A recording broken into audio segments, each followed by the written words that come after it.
என் அன்பு சகோதர சகோதரிகளே, இயேசு கிறிஸ்துவின் நாமத்தில் உங்களை வாழ்த்துகிறேன். தேடி வந்தவர்களை தேடி செல்வோம் 2025 என்ற இந்த தலைப்போடு கூட நம்முடைய தமிழகத்தை தேடி வந்திருக்கிற 1,65,00,000 வட இந்தியர்களை சந்திப்பதற்காக திட்டமிட்டு தீர்மானித்து ஜெபித்து பிரயாசப்பட்டு வருகிறோம். இந்த ஜூலை மாதம் 12ஆம் தேதி முதற்கொண்டு ஜூலை மாதம் 25ஆம் தேதி வரை சென்னை, செங்கல்பட்டு, காஞ்சிபுரம், திருவள்ளூர், கோயம்புத்தூர், ஈரோடு, திருப்பூர், அவினாஷி, ஹோசூர், தூத்துக்குடி இந்த பகுதிகளிலே வசிக்கிற வட இந்தியர்களை, ஒரியா, வங்கமொழி மற்றும் இந்தி பேசுகிற நபர்களை சந்திக்க 1,00,000 பேரையாவது குறைந்தபட்சம் சந்திக்க மிகுந்த பிரயாசத்தோடு தீவிரமாக செயல்பட்டு வருகிறோம். 30 மிஷனரிகளை கொண்டு இந்த காரியத்தை செய்து கொண்டிருக்கிறோம். நீங்கள் இதிலே ஜெபிக்க உங்களை அன்போடு கூட நான் அழைக்கிறேன். நீங்கள் வரலாம், ஜெபிக்கலாம், உங்களால் முடிந்த உதவிகளை செய்யலாம். பிரியமான தேவனுடைய பிள்ளைகளே, அநேக கைப்பிரதிகளையும் அநேக புதிய ஏற்பாட்டையும் சுவிசேஷ புத்தகங்களையும் நாங்கள் வாங்கி வருகிறோம். ஜூலை மாதம் 12ஆம் தேதி முதற்கொண்டு ஜூலை மாதம் 25ஆம் தேதி வரைக்கும் ஒரு நாளைக்கு ஒரு வேளையாவது உபவாசித்து ஜெபிக்கிறவர்கள் எங்களுக்கு தேவை. எனவே நீங்க ஜெபம் பண்றேன் அப்படின்னு சொன்னீங்கன்னா உங்களுக்கு ஜெப குறிப்பை நான் அனுப்பி வைக்கிறேன். கீழே இருக்கிற வாட்ஸ்அப் நம்பருக்கு சொன்னீங்கன்னா நாங்க உங்களுக்காக அனுப்பி வைக்கிறோம். நீங்கள் உங்கள் ஜெபங்களால் எங்களை தாங்க அன்போடும் தாழ்மையோடும் கேட்டுக்கொள்கிறேன். God bless you.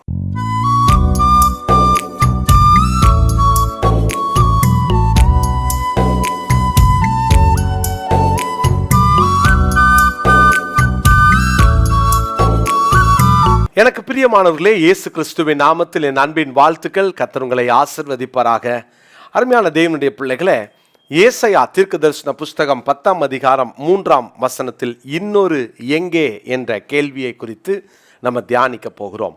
ஏசாயா 10:3, விசாரிப்பின் நாளிலும் தூரத்திலிருந்து வரும் பால் கடிப்பின் நாளிலும் நீங்கள் என்ன செய்வீர்கள்? உதவி பெறும்படி யாரிடத்தில் ஓடுவீர்கள்? உங்கள் மகிமையை எங்கே வைத்து விடுவீர்கள்? உங்கள் மகிமையை எங்கு வைத்து விடுவீர்கள்? ஒருவேளை இது ஒரு பெரிய முக்கியமாக சிந்திக்க வேண்டிய கேள்வி. உங்கள் மகிமை எங்கே? எங்கே வைத்தீர்கள்? எங்கே வைப்பீர்கள்? எங்கு நீங்கள் வைக்க போகிறீர்கள்? ஒருவேளை அநேக நேரங்களில் போராட்டங்களும் பிரச்சனைகளும் வரும் பொழுதுதான் நம்முடைய மகிமை அங்கே காணாமல் போகிறது. அந்த மகிமையை தேவன் நமக்கு ஆசீர்வாதமாய் தந்திருக்கிறார். அந்த யூனிக்னஸ் அது மனிதர்களுக்கென்று கர்த்தர் கொடுத்திருக்கிற ஒரு ஆசீர்வாதம். வேதத்தில் ஒரு வசனத்தை உங்களுக்கு வாசிக்கிறேன். யோபுவின் புஸ்தகத்தில் 19ஆம் அதிகாரத்தின் 9வது வசனத்தை வாசிக்கிறேன். யோபு சொல்றார், என்னிலிருந்த என் மகிமையை அவர் உரிந்து கொண்டு என் சிரசின் கிரீடத்தை எடுத்து போட்டார். எப்படி வாழ்ந்தேன், இன்னைக்கு எல்லாத்தையும் நான் இழந்துட்டேனே அப்படின்னு யோபு சொல்றார். ஆனா ஒவ்வொரு மனிதனுடைய வாழ்க்கையிலும் கர்த்தர் அந்த மகிமையை வச்சுதான் ஆண்டவர் அவனை ஆசீர்வதிக்கிறார். அதற்கு ஆதாரமாக சங்கீதம் 8ஆம் சங்கீதத்தின் 5ஆம் வசனத்தை நான் வாசிக்கிறேன். முந்தின வசனத்துல வாசிக்கிறோம், மனுஷனை நீ நினைக்கிறதற்கும் அவனை மனுஷகுமாரனை நீர் விசாரிக்கிறதற்கும் அவன் எம்மாத்திரம் என்று நீர் அவனை தேவதூதரிலும் சற்று சிறியவனாக்கினீர், மகிமையினாலும் கனத்தினாலும் அவனை முடிசூட்டினீர். பிரியமான தேவனுடைய பிள்ளைகளே, தேவன் மனிதனை மகிமையினால் முடிசூட்டி இருக்கிறார். யாருக்கும் அந்த மகிமையை கொடுக்கல. மனுஷனுக்கு ஒரு மகிமை உண்டு. வானத்தினுடைய எல்லா அவருடைய சிருஷ்டிக்கும் ஒரு மகிமையை கொடுத்திருக்கிறார். அவருக்குன்னு ஒரு மகிமையை தந்திருக்கிறார். அப்போ அந்த மகிமையை ஆண்டவர் அவர்களுக்கு ஆசீர்வாதமாய் தந்திருக்கிறார். அப்போ மனுஷனுக்கு கொடுத்த மகிமை, போராட்டங்களும் பிரச்சனைகளும் நமக்கு எதிரடியாக வருகிற இந்த யுத்தங்களிலும் நம் மகிமையை எங்கு வைப்போம்? எங்கே அந்த மகிமை? ஒவ்வொருத்தருடைய வாழ்க்கையிலும் சில சவால்கள் வரதான் செய்யும். அந்த நேரத்தில் நம்ம மகிமையை இழந்து விடக்கூடாது. பிரச்சனை வரும்போதும் அந்த மகிமையை காத்து கொள்வதுதான் அது ஆசீர்வாதமான ஒன்று. மனிதர்கள் மகிமையை இழக்க என்ன காரணம்? ஒருவேளை நீங்க நினைக்கலாம், ஒரு காலத்தில் எப்படிலாம் வாழ்ந்தேன், அந்த மகிமையை அவர் உரிந்து கொண்டார் என்று யோபுவை போல சொல்ல போறீங்களா? அந்த மகிமையை நான் இழந்துட்டேன், தொலைச்சிட்டேன் நீங்க சொல்ல போறீங்களா? அந்த மகிமையை நீங்க இழந்துடாதீங்க. ஒரு மனிதன் தேவன் கொடுக்கிற மகிமையை இழக்க அல்லது அந்த மகிமையை எங்கேயோ கொண்டு போய் வைக்க என்ன காரணம்? 3 விஷயங்களை சொல்லுகிறேன். 1, ஆதியாகமத்தின் புஸ்தகம் 3ஆம் அதிகாரம் 7ஆம் வசனத்தை வாசிக்கிறேன். ஆதியாகமம் 3ஆம் அதிகாரம் 7ஆம் வசனம். அப்பொழுது அவர்கள் இருவருடைய கண்களும் திறக்கப்பட்டது, தாங்கள் நிர்வாணிகள் என்று அறிந்து அத்தி இலைகளை தைத்து தங்களுக்கு அரைக்கச்சைகளை உண்டு பண்ணினார்கள்.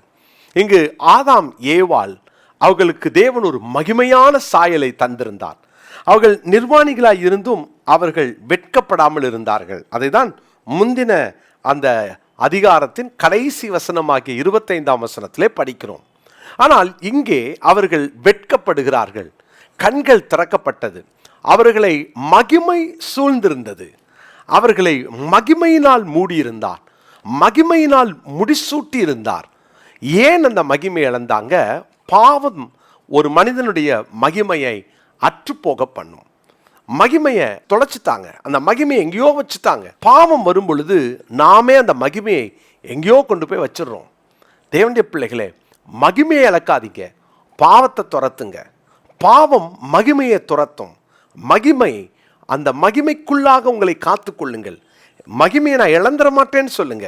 இத்தனை மகிமையாக கர்த்தர் வச்சிருக்கிறாரே, ஆஃப்டர் ஆல் அற்ப கால சந்தோஷத்துக்காக என் மகிமையை நான் இழப்பேனான்னு சொல்லி ஒரு நல்ல தீர்மானத்தோடு நீங்கள் வாழ்வீர்கள் என்று சொன்னால் உங்கள் வாழ்க்கையில் எந்த காரணத்தை கொண்டும் அந்த மகிமையை நீங்கள் இழக்க மாட்டீங்க, தொலைக்க மாட்டீங்க. மகிமையை இழக்க முதல் காரணம் பாவம். பாவத்தினால் இழந்த மகிமை. இரண்டாவதாக ஏசாயா 42ஆம் அதிகாரம் 8வது வசனத்தை நான் வாசிக்கிறேன். ஏசாயா 42ஆம் அதிகாரம் 8வது வசனம். நான் கர்த்தர், இது என் நாமம், என் மகிமையை வேறு ஒருவனுக்கும் என் துதியை விக்கிரகங்களுக்கும் கொடேன்.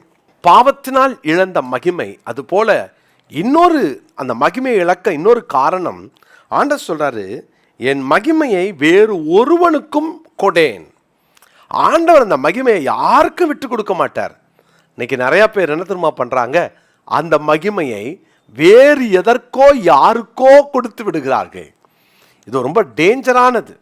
உதாரணமாக சொல்கிறேனே, ஆண்டவர் உங்களுக்கு ஒரு ஊழியக்காரர் மூலமாக ஒரு சுகத்தை கொடுத்துருக்கலாம், விடுதலையை கொடுத்துருக்கலாம், ஒரு அற்புதம் நடந்திருக்கலாம்.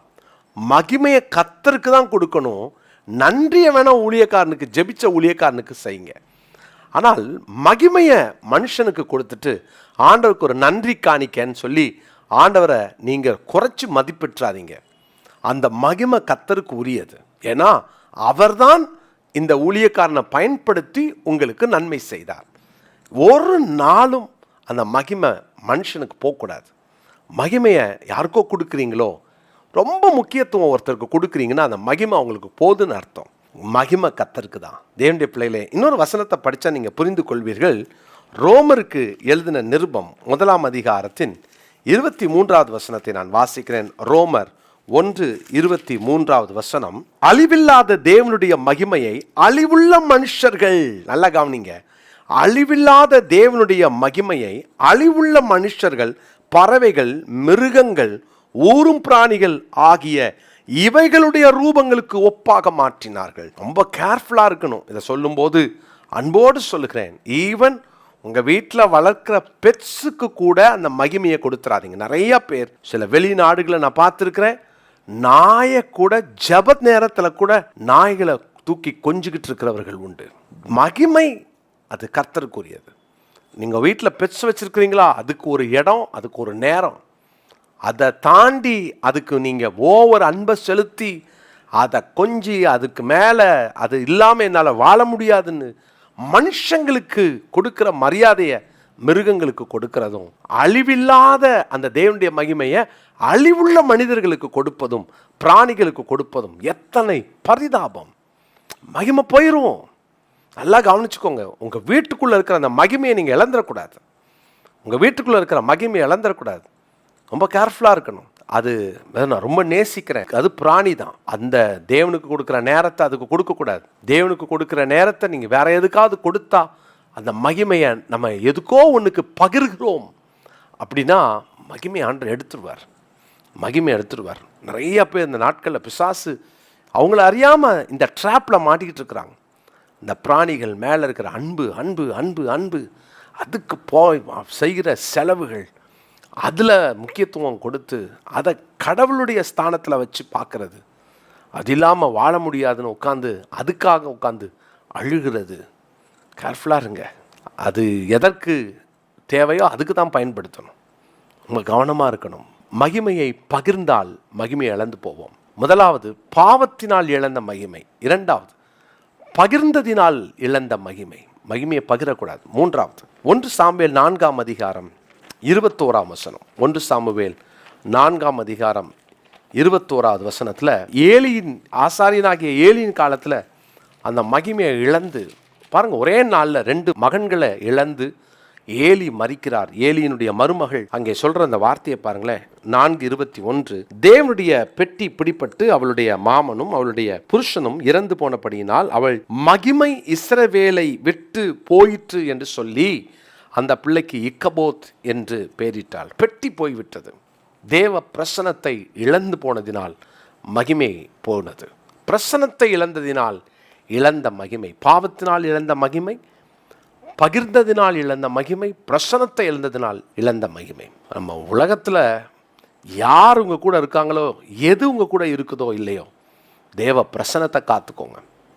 ஒரு வினாடி அப்பாவுடைய பிரசனத்தை நீங்கள் இழக்கிறீங்களா, அந்த மாதிரி ஒரு நபரும் வேணாம், அப்படி ஒரு செயலும் வேணாம், அப்படிப்பட்ட வேற ஒரு ஆசீர்வாதமும் வேண்டாம். இத்தனை கோடிகள் கொடுத்தாலும் தேவ பிரசனத்தை இழக்கக்கூடிய ஒரு கேவலமான ஒன்று உங்கள் வாழ்க்கையில் வந்துடக்கூடாது. தேவ பிரசனத்தை இழந்துடாதீங்க, அது மகிமை போயிடும். இக்கபோத், கபோத் என்றால் க்ளோரி.